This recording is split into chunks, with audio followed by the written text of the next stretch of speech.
கட்டபொம்மன் சிலை பெரியார்ல நான் மெட்ராஸ் போயிட்டு ரிட்டர்ன் வரப்ப அந்த பெரியார் சிலையை சுருக்கி சின்னதாக்குனப்போ நான் ஒத்தையாளா இன்ஸ்பெக்டர்கிட்ட போய் கேட்டேன், எப்படிங்க சுருக்கலாம்? எங்க நைனா எனக்கு சொல்லி கொடுத்துருக்காரு, கட்டபொம்மன்னா யாரு, அவர் எப்படிப்பட்டவர் அப்படின்னு சொல்லி. ஏன்னா அவர் அரெஸ்ட் பண்ணி கூட்டு வரப்போ விலங்க கையிலேருந்து எடுத்து விட்டுட்டு மொட்டிங்கால் போட்டு மீனாட்சி அம்மனை பார்த்து கும்பிட்ட இடம் தான் இன்னைக்கு இருக்கிற பெரியார் பஸ் ஸ்டாண்டு. அந்த பெரியார் பஸ் ஸ்டாண்ட் அங்கிருந்து கும்பிட்ட இடத்துல தான் நம்ம மன்னருக்கு சிலை இருக்கு.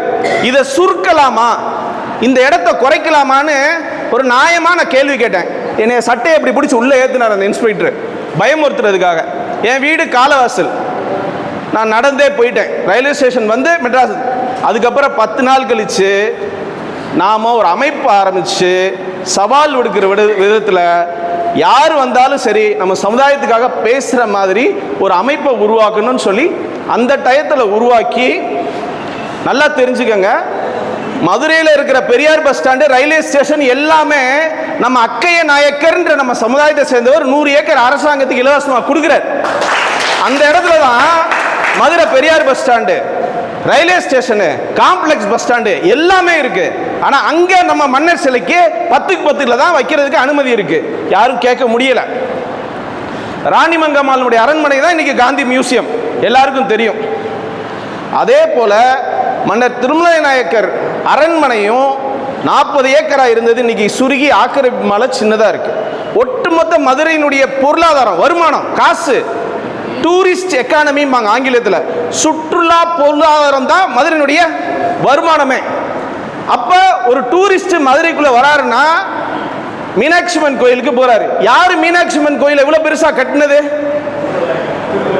திருமலை நாயக்கர். நம்ம மன்னர் திருமலை அம்மன் சன்னதிக்குள்ள நம்ம மன்னர் சிலை இருக்கு. வேற எந்த மன்னருக்கும் அந்த சிறப்பு கிடையாது.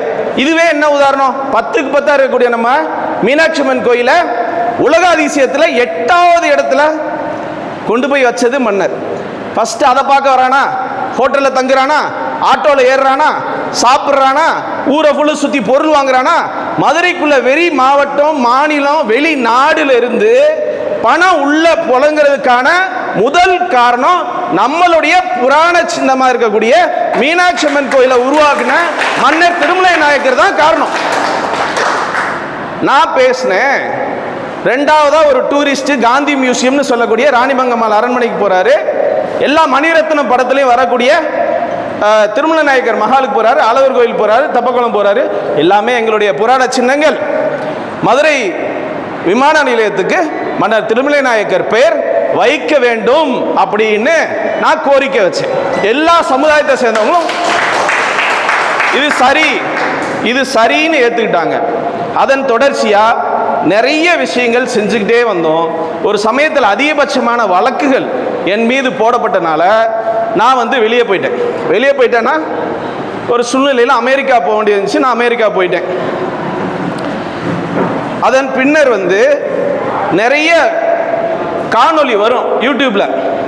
வடுக பேய், வடுக வந்தேரி பாளையக்கார தெலுங்கர்களே ஆந்திரா போ, வடுக வந்தேரி பாளையக்கார தெலுங்கர்கள் தெலுங்கானா போ, உனக்கு இங்க நீ வாழலாம் ஆனா நீ ஆளக்கூடாது அப்படின்னு ஒருத்தர் பேசிட்டே இருக்கிறாரு.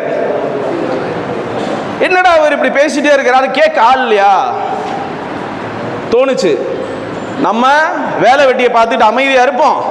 இங்க போனோம்னா வழக்கு நம்ம மேல நிறைய வரும், பழையபடி போவேணா அப்படின்னு கண்டு காணாம பொறுத்து போயிட்டு இருந்தேன். 8% வாக்கு வாங்கிட்டாரு. 36 லட்சம் வாக்கு வாங்கிடுறா. அப்படி அவரு 36 லட்சம் வாக்கு வாங்கிடுறாரு. நல்லா கேட்டுக்கோங்க, தமிழ்நாட்டில் கொள்கைக்காக வாக்களிக்கிறவங்க கிடையவே கிடையாது. கம்யூனிஸ்ட் மாதிரி ஒரு கொள்கையை பார்த்து இந்த கொள்கைக்காக நான் வாக்களிக்கிறேன்றது கிடையாது. தலைவர், லீடர், அவருடைய கரிஷ்மா, அவர் எப்படிப்பட்டவர், எம்ஜிஆர் மாதிரி, ஜெயலலிதா மாதிரி, கருணாநிதி மாதிரி, இன்னைக்கு இருக்கிற விஜய் வரைக்கும் எதை நம்பி வராங்க? கொள்கையை நம்பி வராங்களா? பரிச்சயமான முகம், நல்ல ஒரு தலைவராக இவர் இருப்பாரான்ற எண்ணம். இதுல அந்த 8% வாக்கு வாங்கின சீமான் அடிக்கடி போய் முகத்தை காட்டுறதுனால 8% வாக்கு விழுந்துச்சே தவிர இந்த 8% வாக்கு 30 லட்சத்தி சொச்ச வாக்கு வடுக வந்தேரி தெலுங்கு நாயக்கர்களே நீங்க ஆந்திரா போங்க, இங்க நீங்க கவுன்சிலர் கூட ஆகக்கூடாது அப்படின்ற கொள்கையை ஏத்துக்கிட்ட 30 லட்சம் பேர் வாக்களிக்கல. கரெக்ட் தானே? அவருக்கு வாக்களிச்சது யாரு? முகத்தை பார்த்து எதுக்கு எடுத்தாலும் ஆளுங்கட்சியை எதிர்த்து நமக்காக குரல் கொடுக்கிற மாதிரியான ஒரு முகத்தை அடிக்கடி அறிமுகப்படுத்தி வாக்குகள் வாங்குறார் இல்லைங்களா? இப்போ இந்த சூழ்நிலையில் நைனா அவங்களை நான் சந்திக்கிறதுக்கு கொஞ்சம் முன்னாடி என்னால் பொறுத்துக்க முடியல. நான் வீட்டில் சொன்னேன், நல்லா கேட்டுக்கோங்க, ஒரு அமைப்பு துவங்குவதற்கு சரியான காரணம் இல்லைன்னா அந்த அமைப்பு நிற்காது. இங்க ஒரு வலுவான காரணம் இருக்கு.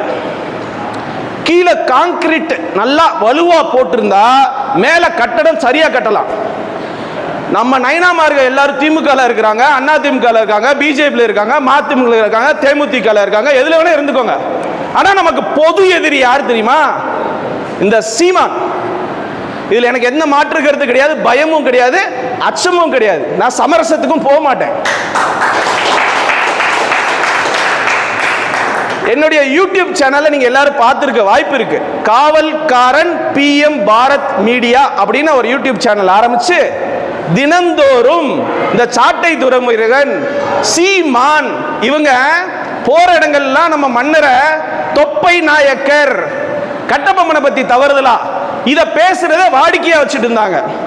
முதல்ல ஒரு சேனல் ஆரம்பிச்சு இவங்கள டெய்லியும் கிழிச்சு தொங்க விடுறதா என்னுடைய முதல் வேலையா நான் செஞ்சிட்டு இருக்கேன். நம்ம சேனலை தயவு செஞ்சு தனிப்பட்ட முறையில் அவங்கள மொத்தமாக ஒரே ஆளாக கத்தியை வச்சு சுற்றி அவங்கள விரட்டிட்டு இருக்கேன். எனக்கு நிறைய ஆதரவு வேணும். அட்லீஸ்ட் நேரில் கூடுறது கம்மியாக இருந்தாலும் வலைதளங்களில் நம்ம கூட பயணம் பண்ணுங்க. அதுக்கு தான் இந்த கேமரா, இந்த லைட்டு, பின்னாடி இருக்கிறதெல்லாம் நைனாவோட அனுமதி வாங்கி நைனா செய்யின்னு சொன்னதுக்கு அப்புறம் நம்ம செஞ்சிருக்கோம். ஆகினால நல்லா புரிஞ்சுக்கோங்க. ஆங்கிலத்தில் சொல்லுவாங்க, நான் டெய்லியும் வீடியோ போட்டுட்டே இருக்கேன், அதில் சொல்கிறேன், இங்கே பாருங்க, எங்களை இப்படி தினந்தோறும் போகிற இடங்கள்லாம் ஒருத்தர் பேசுகிறாரு, அதை யாரும் கேட்க மாட்டேன்றீங்க. நாங்கள் கேட்குறோம் அப்படின்னா அதுக்கு முதல்ல ஆதரவு கொடுங்க. நம்ம ஆட்களே நீங்கள் தடையாக நிற்காதீங்க. முதல்ல இளைஞர்கள் ஒரு நாளைக்கு வாரத்துக்கு அட்லீஸ்ட் 1 மணி நேரம் நம்ம சமுதாய பணி ஆற்றினா போதும். ஈஸியா நம்மனால முதல்ல முக்கியத்துவம் நம்ம அழகுராஜன் நைனா சொன்ன மாதிரி கல்வி முக்கியம், அதுக்கப்புறம் வேலை வாய்ப்பு, அப்புறம் இது 2 சரியா இருந்தா பொருளாதாரம், அப்புறம் அரசியல் அங்கீகாரம், சமுதாயத்தில் அங்கீகாரம், எல்லாமே ஈஸியா நம்ம வாங்கிடலாம். இனிமேலும் அடி வாங்கிட்டே இருக்கணுமா நான் கேட்கிறேன். இப்ப இந்த இடத்துல இந்த அமைப்பு நைனா அவங்க ஆரம்பிச்சு என்னங்க இளைஞரை நீ பொறுப்புல போட்டு நீ வேலையை ஆரம்பிச்சு செய், நாங்கள் பின்னாடி இருக்கோம் அப்படின்னு நைனா அவங்க சொல்லியிருக்கிறாங்க. நான் சேனல் ஆரம்பிச்சிருக்கேன், இது மாதிரி கூட்டங்கள் போய் பேசிட்டே இருக்கிறேன். வலுவான கட்டமைப்பை உருவாக்குவோம். தயவு செஞ்சு ஞாயிற்றுக்கிழமை சாயங்காலம் கூட இந்த காலேஜ் படிக்கிற ஸ்டூடெண்ட்ஸை உள்ளே கொண்டு வாங்க. பெரியவங்களை காட்டிலும் அப்பா இங்கே போனோம்னா சமுதாய பணினா அவன் படிப்பு கெட்டு போயிருமோ, அவன் வேலைக்கு போகிறது கெட்டு போயிருமோ, தயவு செஞ்சு நினைக்காதீங்க. நம்ம வீட்டு குழந்தைங்களுக்கு பாதுகாப்பு நிச்சயமாக இல்லாத சூழ்நிலையை நோக்கி தான் போகிறோம். சைக்கலாஜிக்கல் அட்டாக், உளவியல் தாக்குதல். நீ இந்த தமிழ்நாட்டில் 2ஆம் தர குடிமகன். இந்திய அரசியலமைப்பு சட்டம் நமக்கு கொடுத்திருக்க உரிமையை அவன் தாண்டி ஒரு விஷயம் சொல்றான். என்ன சொல்றானா, நீ இங்க வாழலாம், நீ ஆளக்கூடாது. அப்ப இது முதலமைச்சருக்காக சொல்றாரு போல அப்படின்னு நம்ம நினைச்சோம்னா அது தப்பு. வார்டு இருக்குல்ல, வார்டு பிரசிடென்ட் இல்ல வார்டு கவுன்சிலரு போய் கேட்கிறப்ப அந்த வார்டில் இருக்கிற மற்ற சமுதாயத்தை சேர்ந்தவங்க சொல்றாங்க, நீங்க வாழலாம் தம்பி, இந்த வார்டை ஆளணும்னு நினைக்காதீங்க. இந்த வார்த்தை எங்க இருந்து வருது? விதை போல தூவி தூவி தூவி அது செடி அளவுக்கு வளர்ந்து எல்லா கட்சியில இருக்கக்கூடிய நம்ம நிர்வாகிகளுக்கு வரக்கூடிய பாதிப்பே இதுதான். நைனா நீங்க தெலுங்கர்கள் நைனா, நீங்க வாழலாம் நைனா, ஆளணும்னு சீட்டு கேட்காதீங்க நைனான்னு சொல்லக்கூடிய கருத்து அதிகமாயிட்டே போகுது. ஆகினால தான் என்னுடைய தொழில், என்னுடைய குடும்பம், நான் செஞ்சிட்டு இருக்க வேலை எல்லாத்தையும் விட்டுட்டு முழு நேரமாக இந்த சமுதாய பணியை செஞ்சிட்டு இருக்கேன். இதுக்கு எதிர்ப்பு இல்லாமல் இல்லை. நம்ம தலைவர்கிட்ட நான் சொன்னேன், நிறைய எதிர்ப்பு இருக்குனேண்ணா அப்படின்னு சொன்னேன். இதனால் நான் வந்து பேசுகிறேன்ப்பா, பார்த்துக்கலாம் அப்படின்னு சொல்லி சொன்னார். டைம் ஆச்சா? அதனால் நான் சொல்ல வர கருத்து என்னென்னா, நீங்கள் வந்து முதல்ல வீடுகளுக்கு போனதுக்கப்புறம் கூட நான் சொல்கிறேன், நமக்கு முதல் முக்கியம் வந்து நாடை விட வீடு தான். நம்மளுடைய சமுதாயத்தில் கூட்டங்கள் நடக்கும் பொழுது நம்ம எல்லாரும் வந்து கலந்துக்கிறோம் அப்படின்றது முதல் முக்கியம். நீங்கள் வாங்க, இளைஞர் சார்பாக வந்து ஒரு கூட்டத்துக்கு ஒருத்தர் வராரு, அவர் ஒரு சில கருத்துக்கள் பேசுகிறாரு. 63 தொகுதியில் 35% வாக்கு வங்கி உள்ள சமுதாயம்.